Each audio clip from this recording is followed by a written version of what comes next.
mengkhususkan 10 malam terakhir. Ya.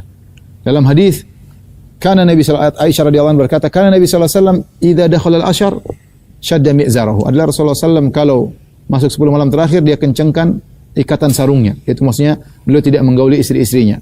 Adapun 20 malam sebelumnya Rasulullah SAW masih menggauli istrinya. Ya, tapi 10 hari terakhir Rasulullah SAW tidak menggauli istrinya lagi. Ya. Syadda mi'zarahu. Kemudian wa ahya lailahu. Rasulullah SAW hidupkan malamnya. Wa aiqadha ahlahu, dan bangunkan istrinya. Apa maksudnya menghidupkan malamnya? Ada dua pendapat. Ada yang mengatakan Rasulullah SAW begadang. Ya, ada yang mengatakan Rasulullah SAW begadang. Dan ada yang mengatakan Rasulullah SAW tidak begadang tapi mengurangi tidur. Tapi mengurangi tidur. Kemudian jangan lupa juga membangunkan istri, ya, wa aiqadha ahlahu. Rasulullah SAW setiap tahun selalu membangunkan istrinya setiap malam, tetapi khusus Lailatul Qadar Rasulullah SAW atau 10 hari terakhir Rasulullah SAW bangunkan lebih cepat agar istrinya beribadah. Ini menunjukkan bahwasanya Lailatul Qadar boleh tidur, istrinya pun tidur. Rasulullah tidak mungkin memberikan yang, ya, kalau memang harus tidak tidur untuk Lailatul Qadar, harusnya istri Nabi tidak tidur, tapi rupanya istri Nabi juga tidur. Makanya kata Aisyah, aiqadha ahlahu, berarti Rasulullah SAW bangunkan Aisyah. Ini dalil bahwasanya seorang Lailatul Qadar boleh tidur, tapi jangan kelamaan, ya. Jangan sampai tidur lebih baik daripada tidur 1000 bulan, ya. tidur yang wajar, 2 bulan tidurnya, Pak. 2 jam oke, 3 jam oke, ya.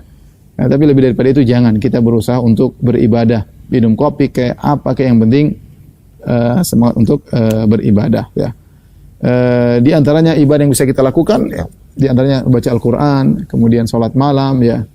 Makanya bagus kalau ada misalnya bikin program salat diperbanyak, ya, salat ronde pertama, salat ronde kedua, seperti di Masjid Nabawi, Masjidil Haram, agar orang-orang terisi waktunya.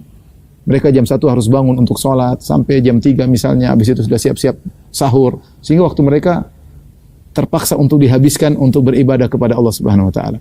Baca Quran, baca tafsir, ya.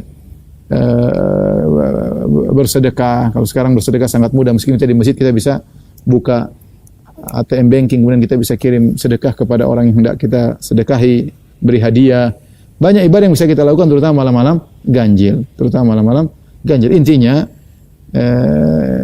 ikhwan dan akhwat yang rahmati Allah Subhanahu wa taala, kita tahu manusia disuruh baca Quran 5 jam enggak kuat, ya, kecuali orang-orang spesial. Tapi kita tahu bahwasanya manusia ini namanya jiwa, memiliki kebosanan.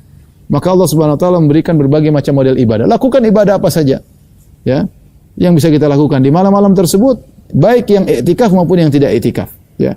Karena Lailatul Qadar tidak disyaratkan i'tikaf. Tentu kondisi yang terbaik untuk meraih Lailatul Qadar adalah dengan i'tikaf.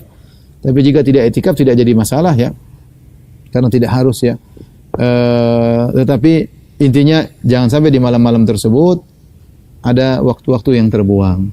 Kita fokus beribadah sehingga diridhai oleh Allah Subhanahu wa taala di malam-malam tersebut. Wanita yang lagi ada halangan, ya, tetap juga beribadah, tidak terhalangi Lailatul Qadar, dia bisa baca Quran, dia bisa berzikir, ya, tapi jangan pegang Al-Quran. Dia boleh baca Quran menurut pendapat yang lebih kuat, dan dia boleh berzikir, dan dia boleh bantu suaminya untuk bangun beribadah, bangunkan anak-anaknya, semangatin mereka. Dia bisa berdoa kepada Allah Subhanahu wa taala. Di antara ibadah yang agung adalah berdoa di malam Lailatul Qadar.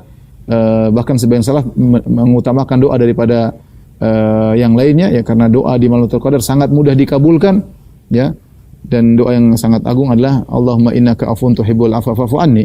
Ya Allah, sungguhnya Engkau Maha Pengampun dan Engkau mencintai pengampunan, maka ampunilah hamba-Mu ini, ya. Ini bisa dilakukan bagi wanita yang berhalangan.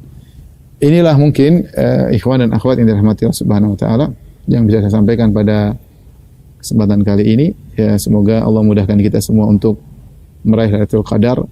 Siapa yang merugi pada malam tersebut, maka dia benar orang-orang yang merugi, ya. Man hurimaha faqad hurima al-khaira kullahu. Siapa yang terhalangi dari Lailatul Qadar, sungguh dia telah terhalangi dari segala kebaikan, ya.